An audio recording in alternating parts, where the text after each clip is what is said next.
Saya mau cerita tentang rumah sakit Indonesia di Gaza. Ceritanya seperti apa sih? Ketika itu saya masih menjabat sebagai Menteri Kesehatan Republik Indonesia. Tentu saja bersahabat dengan Menteri-Menteri Kesehatan yang lain, bukan? Nah, saya juga bersahabat dengan Menteri Kesehatan Palestina. Waktu itu Palestina sedang dikuasai Hamas. Jadi Palestina itu kadang-kadang dikuasai grup Hamas, kadang-kadang dikuasai grup Fatah gitu. Kalau sekarang presidennya dari Fatah, pada suatu saat presidennya dari Hamas gitu. Nah, pada waktu saya menjadi Menteri Kesehatan, yang berkuasa di Palestina itu Hamas. Nah, Menteri Kesehatan Palestina itu berbisik pada saya, Bu, kalau saya kasih anak di Gaza itu bisa nggak Anda bikin rumah sakit? Aduh, terima kasih banget, bener tanah di Gaza, bener. Iya, untuk Anda, untuk Indonesia. Saya nggak kebayang siapa yang mau membuat rumah sakit di sana.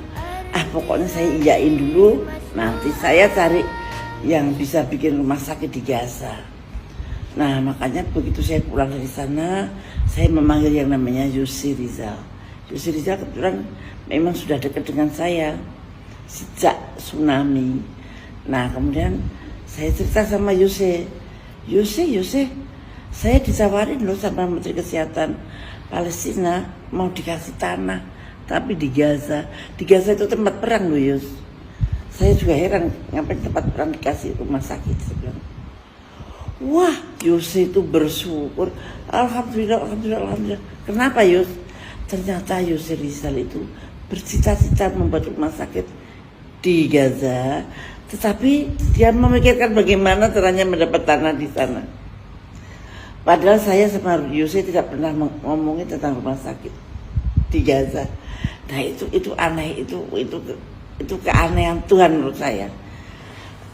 Kemudian Yusuf dengan semangatnya mencari dana dari rakyat Indonesia. Sebetulnya sudah ditawarin oleh Iran waktu itu. Kalau mau bikin rumah sakit, aku mau nyawer. No, ini punya Indonesia, harus dari uang dari Indonesia. Itu Yusuf.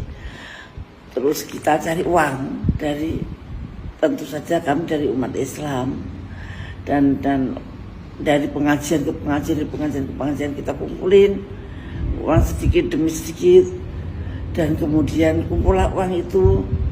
Ada juga donatur yang besar juga ada.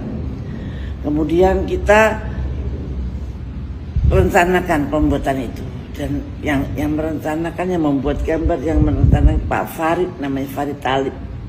Sampai sekarang dialah yang ngurus rumah sakit itu sampai sekarang. Nah, Pak Farid itu kemudian jadilah gambar itu. Gambarnya kok indah banget, gede banget, tapi ya bisa gitu ya. Nah, ketika membangun, maka Yusuf bingung bagaimana kita cari tukangnya. Tukang batu mana yang mau saya dibayar berapa saja di tempat perang begitu kan, pada nggak mau. Padahal mau nggak mau membangun rumah sakit itu perlu tukang batu. Akhirnya ketemulah sama pesantren Pospen Al-Fatah yang mimpin waktu itu Pak Yaksaullah. Nah, dengan beliau itu Yusuf mengetengahkan, saya butuh tenaga untuk bangun, Pak, tapi saya nggak punya duit. Artinya yang sudah siap tidak dibayar. Tukang batu di tempat perang yang tidak dibayar, siapa yang mau coba? Ternyata mujahid itu banyak yang berani jihad fisabilillah, ternyata banyak banget.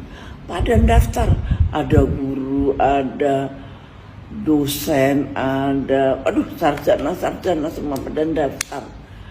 Nah, mereka bukan tukang batu, maka mereka dilatih jadi tukang batu dulu di sini, baru diberangkatkan ke sana. Jadi rumah sakit Indonesia di Gaza itu yang membuat bukan tukang batu biasa loh, yang membuat bapak-bapak yang ikhlas, bapak-bapak yang memang ingin beribadah pada Allah. Kalau di sana baru jadi tukang batu terus ketembak, pokoknya sahid begitu. Jadi mereka sangat semangat, dan alhamdulillah rumah sakit itu sudah jadi 2 tingkat, dan ketika akan dibuat 3 tingkat terjadilah perang Hamas dengan Israel ini. Jadi itu suatu keajaiban Tuhan, antara yang menerima tanah, kemudian yang berkehendak pengen bikin rumah sakit, dan kemudian tenaga kerjanya itu sama masing-masing tidak ada hubungan tadinya. Jadi yang menghubungkan Tuhan. Maka Tuhan kalau berkehendak apapun bisa terjadi. Ini seperti puzzle yang disatukan. Oh iya, waktu itu kita mikir dokternya siapa. Sementara dokter dari Indonesia kita kirim ke sana, Tetapi kan harus ada dokter Palestina yang ahli ini ahli itu. Akhirnya mereka mengirim 10 dokter untuk kita sekolahkan di Indonesia untuk spesialis trauma, saya kira ya, karena di sana kita akan menolongi orang-orang korban perang. Dan kami masih tetap mengharapkan bantuan Anda, bagaimana supaya rumah sakit itu bisa berjalan terus. Bantuan Anda sekecil apapun akan sangat berarti bagi rumah sakit Indonesia di Gaza.